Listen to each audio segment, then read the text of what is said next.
Halo semua, kali ini kita bahas efisiensi kebijakan moneter dari 10 negara, termasuk Indonesia juga, dengan cara menghitung variabilitas inflasi.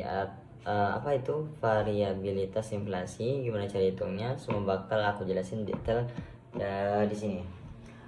Pertama, kenalan sama simbol-simbolnya biar nggak bingung ya. Kalau yang ini bacanya PT. Ini inflasi yang sebenarnya terjadi di tahun T, inflasi real. Terus yang ini bacanya P ekspektasi T. Inflasi ini diperkirakan akan terjadi oleh bank sentral atau ahli ekonom. Terus yang ini bacanya epsilon T. Ini variabilitas inflasi tiap tahun, tinggal kurangi inflasi real dengan yang diekspektasi aja. Kemudian yang ini bacanya epsilon rata-rata dari semua epsilon rata-rata. Oke, yang terakhir ini bacanya sigma epsilon kuadrat. Variansinya dan sigma epsilon standar deviasi yang jadi ukuran utama efisiensi.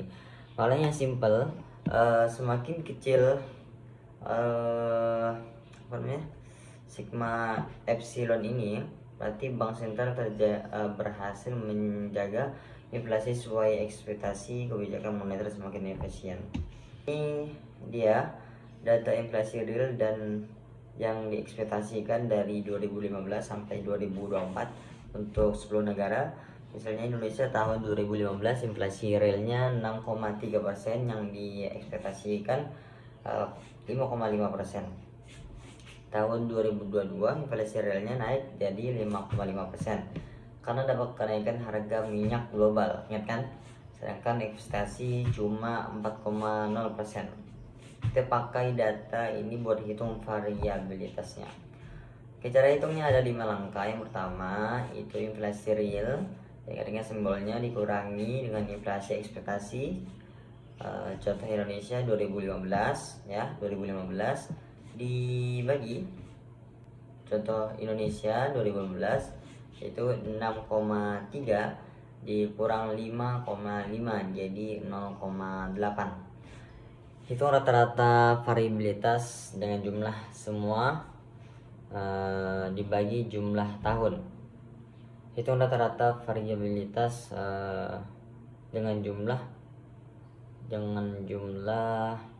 epsilon T-nya ya, dibagi jumlah tahun. Kurangi tiap epsilon T dengan epsilon rata-rata. Terus kuadratin hasilnya agar tidak ada nilai negatif. Hitung varian sigma epsilon kuadrat dengan jumlah semua kuadrat selisih dibagi jumlah tahun. Akarkan variansnya buat dapetin standar deviasi dikurang angka pentingnya. Nah ini hasil hitungan epsilon T-nya ya. Untuk Indonesia tiap tahunnya 2015 dapat 0,88, tahun 2016 jadi min 0,5, artinya inflasi real lebih kecil dari ekspektasi. Tahun 2022 paling besar jadi 1,5 karena inflasi naik drastis. Kalau kita jumlahin semua epsilon T-nya dapat 0,5. Jadi rata-rata epsilon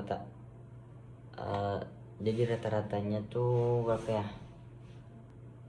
Jadi rata-ratanya adalah min 0,5 dibagi 10. Jadi min 0,05. Artinya rata-rata inflasi real Indonesia sedikit lebih kecil dari yang ekspektasi. Ini hasil perhitungan lengkap semua negara. Yang paling efisiensi adalah Cina dengan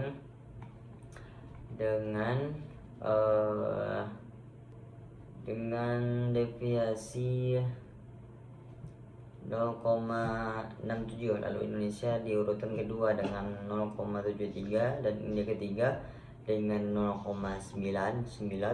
Sedangkan yang paling kurang efisien adalah Brazil 2,70, Inggris 2,26 dan Amerika Serikat 2,08.